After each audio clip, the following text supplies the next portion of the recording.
रखा जब मेरे नबी ने दुनिया में कदम तो पत्थर तक कलिमा पढ़कर मुसलमान हो गए। प्यारे नाजरीन, हजरत आमिना रजी अल्लाह ताला अन्हा फरमाती हैं कि जब मेरा बच्चा मेरे पेट में था तो मुझे बड़ी अजीब अजीब चीजें नजर आती थीं। अगर मैं घर से बाहर निकलती तो एक बादल का साया मेरे ऊपर आ जाता और मुझे धूप बिल्कुल महसूस न होती। अगर मैं पानी भरने के लिए जमजम के कुएं की तरफ जाती तो रास्ते के पेड़ अपनी टहनियां मेरे सामने झुका देते, जैसे मुझे सलाम कर रहे हों। मैं हैरान होती कि ये सब सिर्फ मेरे साथ ही क्यों हो रहा है।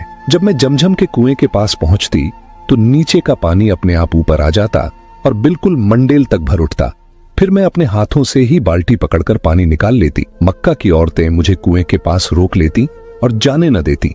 वो कहती, ए आमिना, तुम थोड़ी देर और यहीं खड़ी रहो, वरना तुम्हारे जाने से पानी वापस नीचे चला जाएगा और हमें पानी भरने में बहुत मुश्किल होगी। इसी तरह हजरत आमिना रजी अल्लाह ताला अन्हा फरमाती है कि मैं सुना करती थी कि जब बच्चा पेट में होता है तो मां को बहुत तकलीफें झेलनी पड़ती हैं।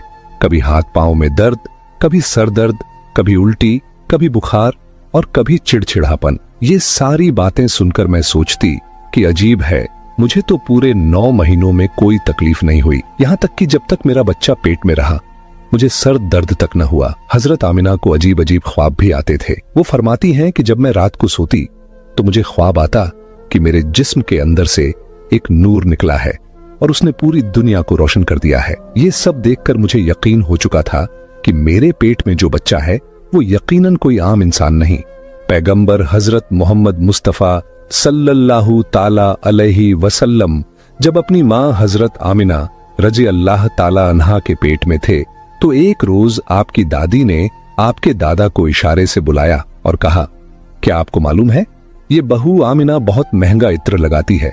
मैं तो परेशान हो चुकी हूँ, आप जरा आमिना से इस बारे में पूछिए। ये सुनकर आपके दादा ने कहा, इस बारे में तू ही पूछ लेती, तूने क्यों नहीं पूछा? तो आपकी दादी ने कहा, मैंने कई मर्तबा कोशिश की, लेकिन जब भी मैं आमिना के सामने जाती हूँ तो उसका नूरानी चेहरा देखकर खामोश हो जाती हूँ। आमिना के चेहरे पर इतनी चमक आ गई है कि मैं कुछ पूछ ही नहीं पाती, आप ही जाकर पूछ लीजिए। ये सुनकर आपके दादा ने कहा, तू औरत जात है, घर में रहती है, लेकिन मैं मर्द हूँ, घर से बाहर निकलता हूँ, मक्का में कुरैश का सरदार हूँ। जो भी मुझसे मिलता है पूछता है, ऐ अब्दुल मुत्तलिब, तुम्हारे घर से इतनी इत्र की खुशबू कहाँ से आती है? और हाँ, एक अजीब बात यह है कि इत्र की खुशबू वहीं से आती है जहां आमिना जाती है।